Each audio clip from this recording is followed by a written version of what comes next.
Favorite firsts. This month was quite a doozy. It was the beginning of quarter 2 in the comic industry. And there are so many favorite firsts that, guys... I think we need big cups. Oh my god, I think we need big cups. Let me introduce, coming back for round 2 from last month, our favorite foreign correspondent, John Nickerson. All the way from Ann Arbor. He's here. In the flesh. In the very flesh. Were the M&Ms all blue?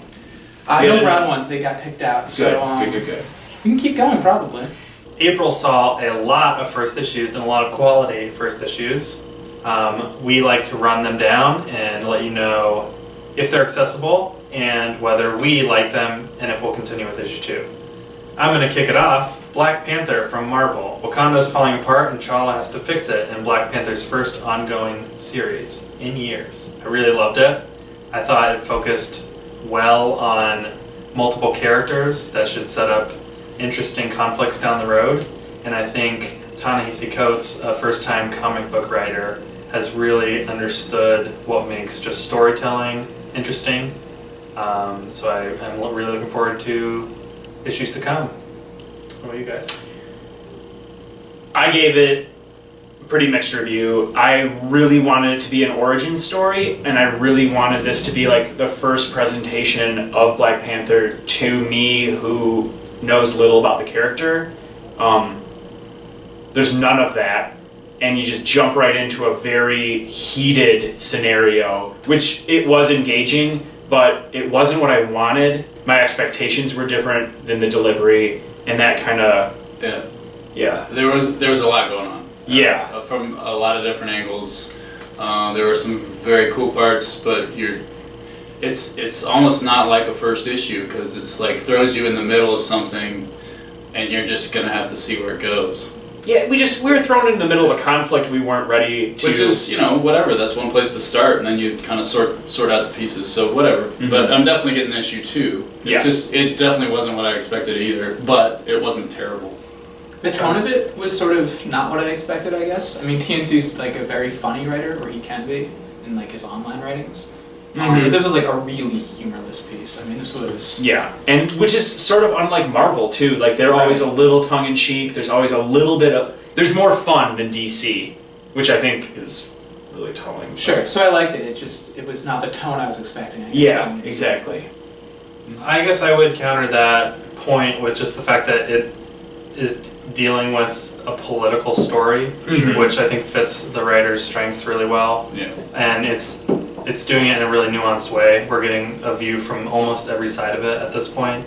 And I felt like I knew 3 separate characters that we're going to follow for the story to come, which is really hard for a first issue, and I think he succeeds in that. It definitely didn't feel like a modern Marvel comic for sure, but I really liked it, and yeah, It was also never preachy, which I appreciated, because it could have really... Yeah, it could have gone that way too. Yeah. I think my prediction about this is that after 12 issues, we're going to look back on this and be like, that was a dope story. Yeah, for sure. Yeah. But I don't know that this was like the beginning I want. I know that this wasn't the beginning I wanted.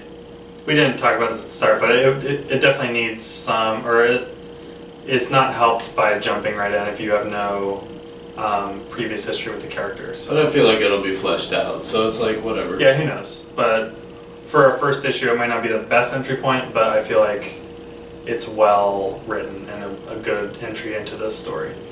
Rough Riders from Aftershock Comics. Steampunk Teddy Roosevelt collects a team of historical weirdos. Is it accessible? It is a first issue. It would help if you knew anything about American history and who these historical characters are. Would it be better if you didn't? Maybe, since they are all very much exaggerated and turned into superheroes. I was thinking. The ray guns again. Yeah, Teddy Roosevelt is running around saving people's lives with steampunk ray guns. It's a weird one, along the lines of like his Manifest Destiny, where Lewis and Clark are out battling centaurs and stuff. I thought it was awesome. I'm going to keep reading it. I'm really excited about the next issue.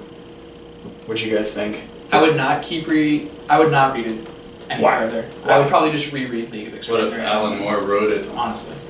I like League of Extraordinary Gentlemen, so I think I'll probably like this book a lot. So Miss Fury. This is from Dynamite. Corin Bechko and Jonathan Lau. We love Corin Bechko. I do anyway. While the men are at war, one lady has to stay back to protect the homeland. It's like, it's Agent Carter-ish, but she's a badass. Like, much more aggressive, much more just gonna get shit done. Plus, she wears an awesome suit that's akin to Catwoman. Can you jump right in? You can jump right in, and you should get it. And I'm gonna read issue 2. I was a little bit more lukewarm on it. I liked the style and the era of the book. I think they got that concept down right, but I didn't like the character too much, and I don't think I'll keep reading. Gotta love that Tula Lote cover though. Just saying. Next, The Fix from Image. Buddy cops turn bad and have to sneak by pretzels. The Drug Beagle. Is it accessible? Strangely, it's not, if only because it's so long. It's kind of a slog of a read. And would I keep reading? Probably not. It kind of had like a Miami Vice / Tarantino vibe, which It was kind of sort douchey Miami Vice. Yeah, it just graced me the wrong way, where I just didn't really care. I do agree that it was too long, and there were parts of it that just like it seemed tacked on and unnecessary. I thought they fit like 3 issues worth of story in here. Like they introduced 3 separate backstories, and it was really, really long. I thought it almost felt like the first episode in a TV show, like almost like Terriers or something. I liked it. I liked the tone of it, and I thought the humor was good throughout, but it was just really long and a little too douchey. But I think I'll keep reading it for that reason. I'm definitely going to keep reading it, but I do think another first issue we're going to talk about later jammed 3 issues of comic into one a lot better. Next on the docket, we have Moon Knight, the next iteration from Marvel. Mark Spector has officially lost it. In this, it's halfway accessible. I'm going to actually lean on the not accessible part because it does use a previous run to set up the character. I really liked it. I loved the previous run, and I think this fits in about like the probably about like 75% of that previous run. But it was really good. I'll keep reading. I'm definitely going to keep reading. This had some of the best panel work I've seen in a comic lately. That was the shining star for me. It's all this dissipating like reality sort of stuff that I thought they really nailed it on the artwork and panel work especially. Grizzly Shark from Image. Self-explanatory. This is a comic about a shark that smells your blood and lives in the woods and eats hillbillies. It was super dumb and I loved it sort of, but also I'm not going to keep reading it. It's accessible, like it's about a grizzly shark. It's real stupid. Perfect comic sci-fi movie. More grizzly sharks, I think. I mean, More hillbillies. in a world where there's 5 Sharknado movies or however many. Sci-fi channel. I loved it. It was absurd and surreal with like all the right notes for me. There is, not that I would keep reading it. I think that a single grizzly shark is enough to justify its own existence. And there was like a 3 or 4 page spread where people accidentally were bleeding, and the grizzly shark keeps getting them. Next we've got Black Road. This is Image Comics, Brian Wood, Gary Brown. It's the Northlander guys. A sellsword is hired to lead a priest down a dark path. Or a black road. Or a black road. Get it? This is a good one. This is as strong or stronger than Northlanders. It's if you love that series, you're gonna love this. It gives a great snippet of exactly what the culture is right now, and his task, his ominous task of getting this priest down the Black Road. Do I have to have read Northlanders to Nope, jump in? not at all, which is cool. That is cool. I mean, if you read Northlanders at all, you're jonesing for this because there hasn't been anything like it since. And it's all Vikings and Good stuff. You look like a guy that likes Vikings. Norwegian shit. I'm a really big Brian Wood fan, so it was kind of like predestined that I would like this book. Brian Wood, bro. But I think my favorite part of it is just how well the main character falls between these two rival factions that are fighting for the fate of this country. You have the like pagans versus the Christians, and this Brute is kind of open to either side, and he kind of wants to know more about who these Christians are, and that's kind of why he leads this priest down the road, even though it's most likely going to lead to one of their deaths. And it'll be interesting how they flesh out that conflict, and I'm looking forward to that specifically. For sure. Up next, Poe Dameron by Marvel. General Organa tasks Poe with getting a team together and doing some special ops. Is it accessible? You would have to have seen the most recent Star Wars movie in order to get into it. The Force Awakens. But if you hadn't seen it, it's unclear why you would have purchased this comic book in the first place. True. So that being said, yeah, it's really accessible. Even if you're someone that's not a Star Wars geek, like I'm not. And I thought it was a lot of fun. I would definitely keep reading. It left off at a really nice cliffhanger that I appreciated. I really liked the Poe-isms. We know so little about Poe, but he seemed like the friendly, everyman, sort of like, hey, everything's cool kind of dude. Like, that's how he would handle a situation. And it was just, it was fun, easy, and Phil Noto, I don't know if everybody read Chewbacca. Not the best book, but the art is really cool. I think it's like a weird, caricature-y, cartoony realism look at the Star Wars universe, which is nice. I think the art was a little uncanny for me, but Yeah, otherwise, I can see that. Poe is my favorite character from Force Awakens, and so it's great to just see him off on his own with the Black Squadron. The Black Squadron! Yeah. Yeah, I really liked it too. A little bit more tempered than you guys, but the writers did have very little to go off of. I think they probably just used Oscar Isaac and Yeah. made a character that he would excel at. Which is fine. I would love a Poe Dameron movie just solo. That'd be great. House of Penance from Dark Horse, an intimate look at the making of the Winchester House and the madness that exists within. Is it accessible? Absolutely. This is a brand new story, no previous work that it's building on. It is using the real story of the Winchester House in California and the history behind that. I listened to a podcast recently about it and was really turned on, so picking up this book I was really excited, and it's one of the best horror comics out there right now. Yeah, the art by Ian Bertram. He did a book that I really like called Bowery Boys. This was the first time I saw him, most recently. And this book just picks up right where that one leaves off. I love his human drawing, his body design, I guess, is just really intriguing and very different. And it adds to the eerie feeling of this book. It was great. A little weird, a little creepy. Obviously my favorite cover of the month. And a fantastic finish, too. I mean, Oh, it was yeah. actually really, really, the last 2 pages sold me. C-3PO, a one-shot from Marvel, an existential look at human-droid relations. Oh, that was It was good. pretty good. That was actually pretty good. It was pretty good, Yeah. wasn't it? Anyway, Not Be a the little book- more not the effete. book, but yeah. is it accessible? Watch Star Wars, and yeah, like I said, this is a one-shot. It's by James Robinson, who wrote Airboy, one of my favorite comics from last year, and what I thought was going to be an annoying romp in the world of droids turned into this very existential human versus droids discussion between droids. There's talking about how they're programmed to follow different people and how they're programmed in the likeness of humans but completely unlike it. And in the end, you get a little origin story for why his arm is red in The Force Awakens.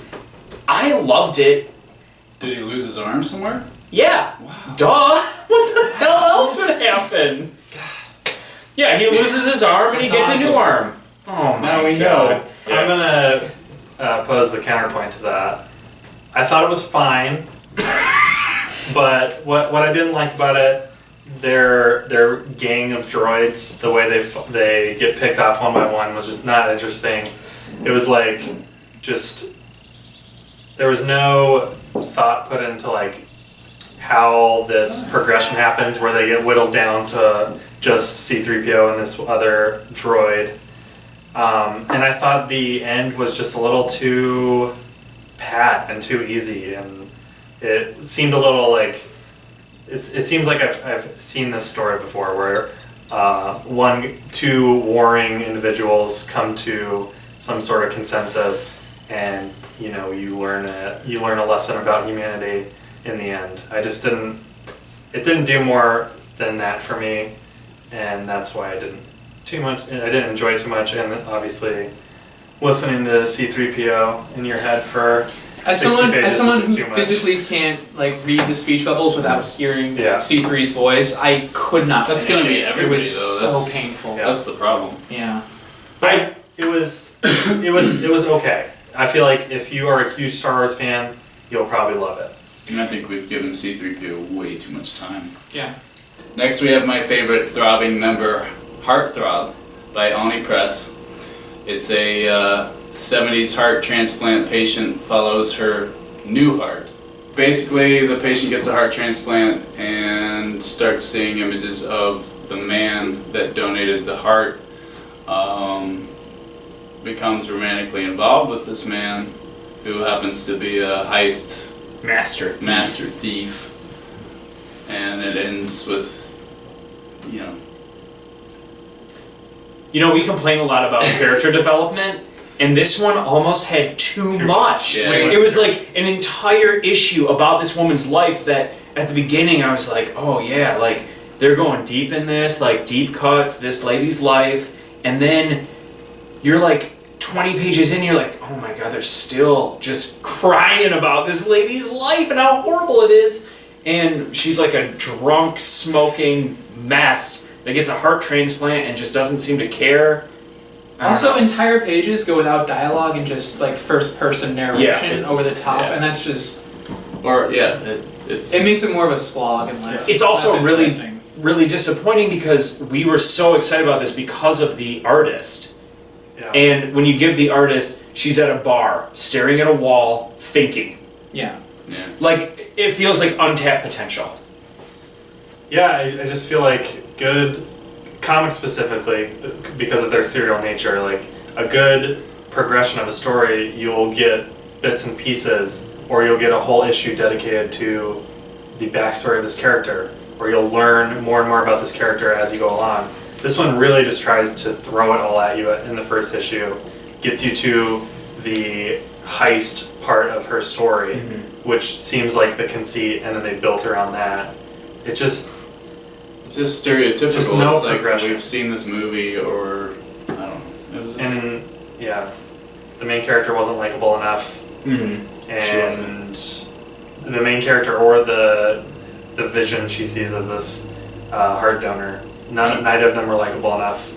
I'm pretty down with destroying insurance agencies and all their corruptness, but It just felt a little bit too much like sex criminals to me. Yeah, it did. It seemed a lot like that. All right, up next, Jackpot by Aftershock, an Ocean's 11 style heist On the high seas. on the high seas. Is it accessible? It's extremely accessible. It's a lot of fun the way the characters are introduced. I really liked that part. Would I keep reading? Maybe. It's hard to Yeah. say. It's a really, really good heist story, and then right in the last 2 or 3 panels, it kind of gives itself away as to being a much larger, more interesting story. Yeah. Which is actually, I think, less interesting than just the generic heist story itself. They pan out a little too far in this one and give Yeah. like a dark counsel, who should we be watching sort of thing. And yeah, I'm with you. The fun heist was great. It The was fun awesome. heist was great. Yeah. The characters were all different and fun, and I would totally watch them do another heist. Exactly. But do I care about this dark counsel? No, not so much. I feel like I'm a downer this month. I don't know. Hey man, you're fine. You're allowed to be. I didn't really like it. I didn't Sunshine like doesn't always place even is the it heist. Dark Council? I didn't necessarily enjoy. I don't know if it was the art. I didn't really dig that much, or if it was just, I don't know, I just it didn't rub me the right way. And then the end was, another downer. So, Department H from Dark Horse, and this is by my man Matt Kent. So it's another book that I'm very predisposed to like. It is very accessible. It's the first issue of a new story, and it is an underwater murder mystery. Every single character involved in this story is introduced in the first issue, which I really enjoyed.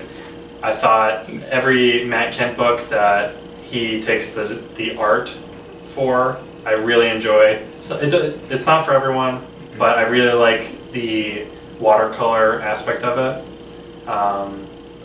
And I really just felt like I could feel the claustrophobia of this submarine, marine base that they're on. Charlene Kent gets credit for the watercolors. Yes, because I've read Mind Management to a point, not finished it, but I do not care for Matt Kent's art style in general, but Charlene Kent's watercolor work really drove this home and just elevated this far above all of the Matt Kent artwork I've ever seen, and made this like one of the best books I've read in a while. Straight black. Out of the 20 titles that you gave me, I like the sketch quality. I thought, this was far and away the best for me. Yeah. I even gave it to Audrey so she could read it, and she was just blown away by it. Even like the paper stock itself. Yeah, everything it's- about it, oh, it's just, yeah. it's just gorgeous. It's a Matt Kent Yeah. style. Compared to Mind Management, it's much more straightforward. Mind Management was this epic story with different layers built on each other, and you could dive really deep into little aspects of it. This one is definitely a straightforward murder mystery, but there aren't that many good murder mysteries in comics, I feel. And No.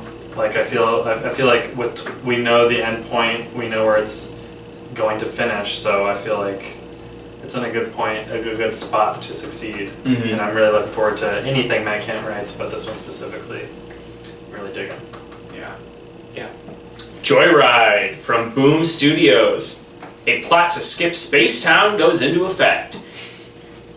I had very low expectations for this book. It's called Joyride. It's about space. I feel like space adventures are a dime a dozen at this What the point. What?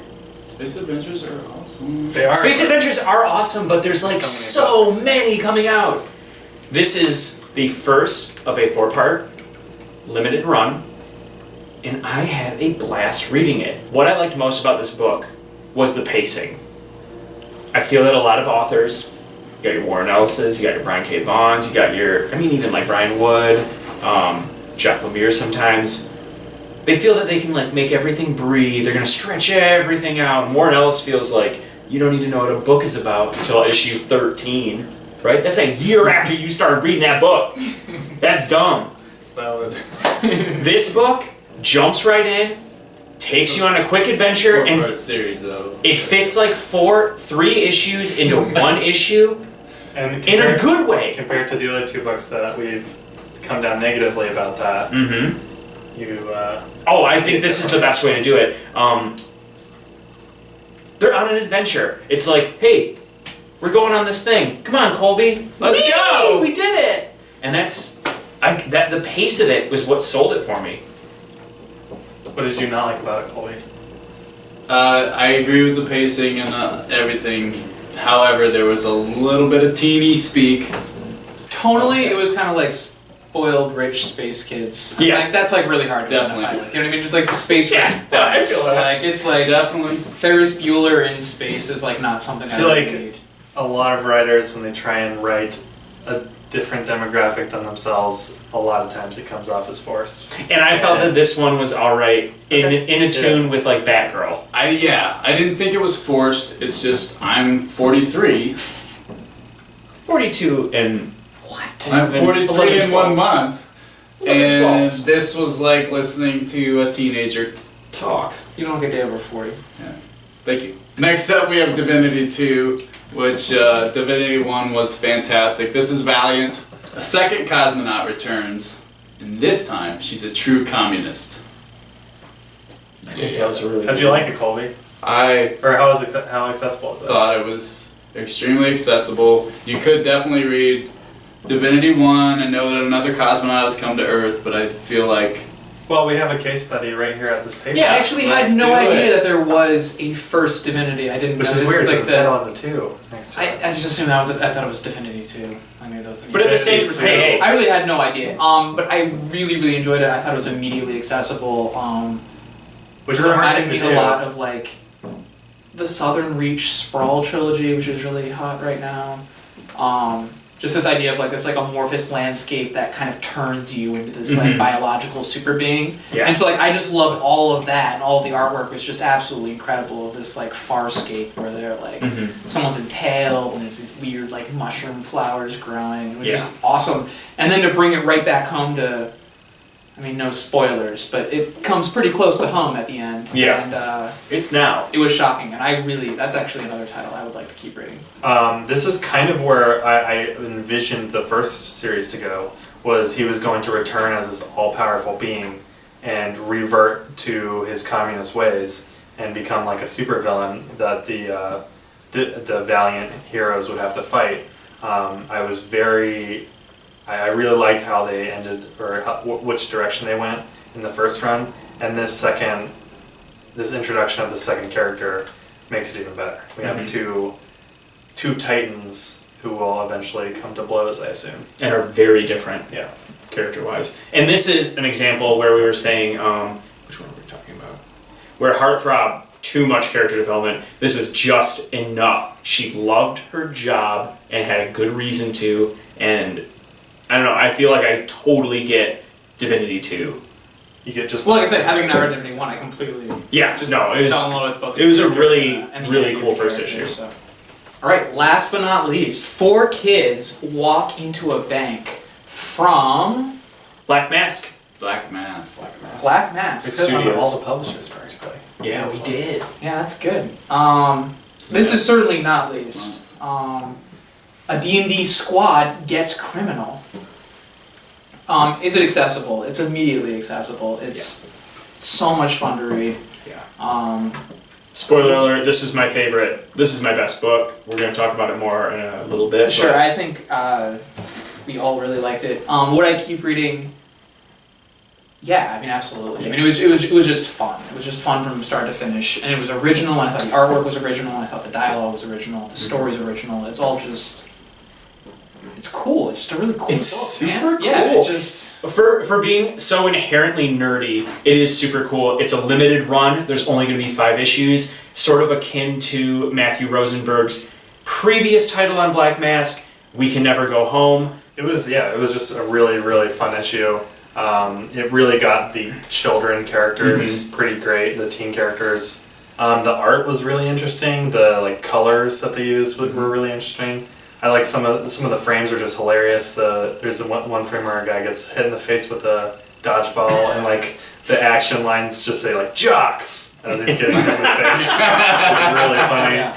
I mean, like children's like mysteries could easily go like Nancy Drew / Yeah. Hardy Boys, but this was like also very mature at the same Yeah. time Mhm. in like a way that like didn't seem 1 unrealistic or 2 forced. You know what I mean? It was a lot Yeah. of fun. There's some playground shit talk that Yeah. gets really real, really fast. And that's how I remember playground shit talk. Right. And also, like you were saying with the kids, there's a part where they have to wait like 45 minutes, and it's like a heartbreakingly long amount of time for a couple Yeah, of the right. people. They're just like, oh my god, like, and it's been like 10 minutes Yeah. because they just don't have anything to do. It's so funny. I can't wait to keep reading this series. And it's only 5 parts. That's awesome. I love limited runs / hate them because they Yeah. always disappoint me. We met this guy at Oh yeah, we met Matthew Rosenberg at the old C2E2, and he told us he was terrified everyone was going to hate his new book. Aww. So, hey, Here's 4 people that don't. yeah, Loved it. pretty much. So that wraps it up for the first issues of April. He had, compared to last month, quite the number of bangers. Yeah, Jesus Yeah. Christ. I mean, there's 7 really good first yeah, intros. and Story. 18 overall. Yeah. It was a crazy month, and that's why we're cutting out some of the fat, and we're just gonna favorite first it up. Maybe we'll have John back next month for Maybe. some more first issues. Probably not. It's been, It can't be better. It can't be better than this one. Yeah, I mean, Yeah. yeah. Thanks for coming for the basically first issue Christmas. I come for the Eskimos. First issue. I know.